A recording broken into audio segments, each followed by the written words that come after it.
कुछ रोज पहले मैं और मेरी टीम लाहौर गए और लाहौर में मुख्तलिफ जगहों का विजिट किया और आखिरकार हम दाता दरबार पे भी गए। लेकिन दाता दरबार हम सिर्फ एक नए एंगल से दाता दरबार को देखने गए। किस लिए गए आपके साथ शेयर करना चाहता हूं। यूके का एक अंग्रेज था, उसने जब तख्ते बल्कीस का वाकया पढ़ा तो बहुत हैरान हुआ कि सिर्फ पलक झपकने में कैसे इतना बड़ा तख्त वहां से यहां लाया गया। उसने इस पर बहुत तहकीक की, रिसर्च की कि अगर बाई एयर उस तख्त को लाया जाए तो इतना वक्त लगेगा, बाई रोड लाया जाए उस तख्त को तो इतना वक्त लगेगा, अगर बुलेट ट्रेन से लाया जाए तो इतना वक्त लगेगा। उसने वहां मुख्तलिफ उलमा से राब्ते किए, सब ने अपने इल्म के मुताबिक मुख्तलिफ जवाबात दिए, लेकिन उसे तसल्ली न हुई। उसने रिसर्च जारी रखी, मुख्तलिफ किताबों का मुतालिया किया। गोरों की आदत है दोस्तों कि वो रिसर्च बहुत करते हैं। मुतालिया और रिसर्च के मुतालिक हम पाकिस्तानी कौम बहुत सुस्त वाक़े हुए हैं। हम मुतालिया नहीं करते, हम किसी सवाल पर किसी गुत्थी को सुलझाने के लिए रिसर्च नहीं करते। अगर कभी ऐसा कुछ करना पड़ भी जाए या कोई आर्टिकल पढ़ना पड़ जाए तो हमारा दिमाग घूम जाता है कि ये क्या खुश काम दे दिया इसमें। उस अंग्रेज को किसी ने मशवरा दिया कि आप पाकिस्तान क्यों नहीं चले जाते, वहां बहुत से उलमाए कराम, बुजुर्गान दीन और मदारिस हैं, आपको आपका जवाब वहां मिल जाएगा। जो जमात उन्हें पाकिस्तान लेकर आई वो उन्हें लाहौर में भी यहां लेकर आ गए कि वहां लेकर जाते हैं शायद इस अंग्रेज को उसके सवाल का जवाब मिल जाए। मुख्तलिफ उलमा के पास लेकर गए, उलमाए कराम ने बताया कि अगर वली से ऐसा वाक़या हो जाए तो ये करामात कहलाती हैं, अगर नबी के साथ ऐसा वाक़या हो तो ये मुअज्जा कहलाता है। उलमाए कराम ने मुख्तलिफ दलाइल दिए, उन्हें कायल करने की कोशिश की, लेकिन वो मुतमईन न हुआ। तो जो जमात उन्हें पाकिस्तान लेकर आई थी तो उन्होंने कहा कि अब आप पाकिस्तान आ ही गए हैं और लाहौर में ही हैं तो आपको लाहौर की सैर कराते हैं हम लोग।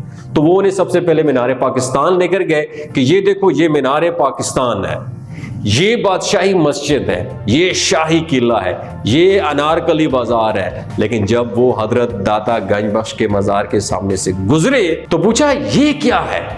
तो उस जमात ने कहा कि कुछ नहीं, ये जस्ट मजार है। तो उस गोरे ने कहा कि मुझे इसमें लेकर जाओ, मुझे यहाँ से कुछ अलग खुशबू आ रही है। तो उन्होंने कहा कि चलो मेहमान हैं और अब यहाँ आए हैं तो मज़ार दिखा के चलते हैं यहाँ से। तो जैसे ही मज़ार के अंदर दाखिल हुए तो एक बुजुर्ग वहाँ पे खड़े थे, उनके हाथ में एक कप और दूसरे हाथ में चाय की केतली थी। पूछा चाय पियोगे? तो अंग्रेज ने कहा पिला दीजिए, पी लेते हैं। जैसे ही उस गोरे ने वो कप पकड़ा और एकदम से धड़ाम से गिरा और बेहोश हो गया। चेहरे पे पानी डालकर होश में लाया गया तो उसने सबसे पहले पूछा वो बाबा जी किधर है, वो दरवेश। लोग हैरान हुए और पूछा कि कौन से बाबा जी, लेकिन बाबा जी नहीं थे वहां पे।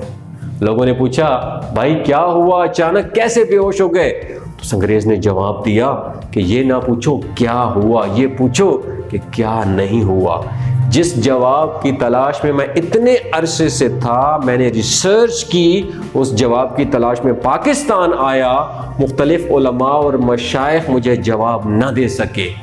एक पल भर में मुझे उसका जवाब मिल गया। लोग हैरान हुए और पूछा वो कैसे आपको जवाब मिला?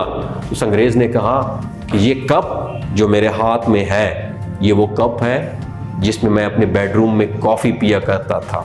इसी कप में मुझे यहाँ चाय पेश की गई है और मुझे जवाब दिया गया कि जैसे तुम्हारा कप वहाँ से यहाँ आ सकता है, बिल्कुल इसी तरह तख्ते बिल्कीस को भी वहाँ से यहाँ लाया गया था। मुझे मेरे सवाल का जवाब मिल गया था। हमारे मुल्क में तो ऐसे बहुत से वाक़यात दोस्तों सुनाए जाते हैं। मैंने सोचा इस वाक़े पर रिसर्च करनी चाहिए। मैं अपने दोस्तों के साथ, मुबशर और यशफा के साथ जब लाहौर गया और दाता साहब के मज़ार के खुदाम और मुतवली से मिला और कहा कि कुछ अरसे पहले मुझे यहाँ क्या ऐसा वाक़या हुआ था, क्या ये सच है या बस मनगढ़ंत कहानियाँ हैं? तो उन्होंने कहा असद बिल्कुल सच है, आओ मैं आपको ले चलता हूँ। तो मैंने पूछा फिर उस शख्स का क्या बना? तो उन्होंने बताया कि फिर वो शख्स इधर ही रह गया। उसने कहा कि जिस जवाब की तलाश में मैं यहाँ आया था वो मुझे यहाँ मिल गया है। जिसने यूके जाना है जाए, अब मैंने इस दर से कहीं नहीं जाना। उस शख्स ने इस्लाम कबूल कर लिया और उसका नाम फारूक अहमद रखा गया था। उसने अपनी पूरी ज़िंदगी यहाँ गुजारी, यहीं वफात पाई और यहीं मज़ार के अहाते में उसकी तदफीन हुई। तो मैंने कहा अपने दोस्तों के साथ उस बाबा जी से, खुदाम से, कि अगर यहीं दफन है तो उनकी कब्र भी होगी? तो उन्होंने कहा जी बिल्कुल कब्र है, अगर कोई देखना चाहे तो लंगर खाने के साथ ही नीचे की तरफ उनकी कब्र है और उस पर उनके बारे में मुकम्मल डिटेल लिखी हुई है, वही उनका मज़ार है। दोस्तों, बात करने का मकसद ये है कि हज़ारों लोग वहाँ से गुजरते हैं, लेकिन खुशबू किससे आई? एक बात याद रखें, जिसने आँख दी है नज़ारा भी उसी ने पैदा किया है, जिसने कान दिए हैं नगमा भी उसी ने अता किया है। बस महसूस करने की बात होती है। मैं जब भी कहीं जाता हूं तो मेरी ये ख्वाहिश होती है कि चीज़ों को एक नए एंगल के साथ देखूं। तो अक्सर औकात मेरे दोस्त अहबाब जाते रहते हैं, तो मेरे साथ जो टीम थी उन्होंने भी इंसिस्ट किया कि दाता दरबार पर जाते हैं, दाता साहब के दरबार पर जाते हैं। तो मैंने उन्हें बताया कि आज हम जाएंगे एक नए एंगल के साथ दाता साहब के दरबार को देखेंगे, ताकि आपकी भी लर्निंग में इजाफा हो। तो दोस्तों, क्या इस कहानी से आपकी भी लर्निंग में इजाफा हुआ है? अगर इजाफा हुआ है तो इसको शेयर करें। हो सकता है आज के बाद जो दाता साहब के दरबार पे जाए तो एक नए नजरिए के साथ जाए। अपना और अपने साथ जुड़े रिश्तों का ख्याल रखिएगा।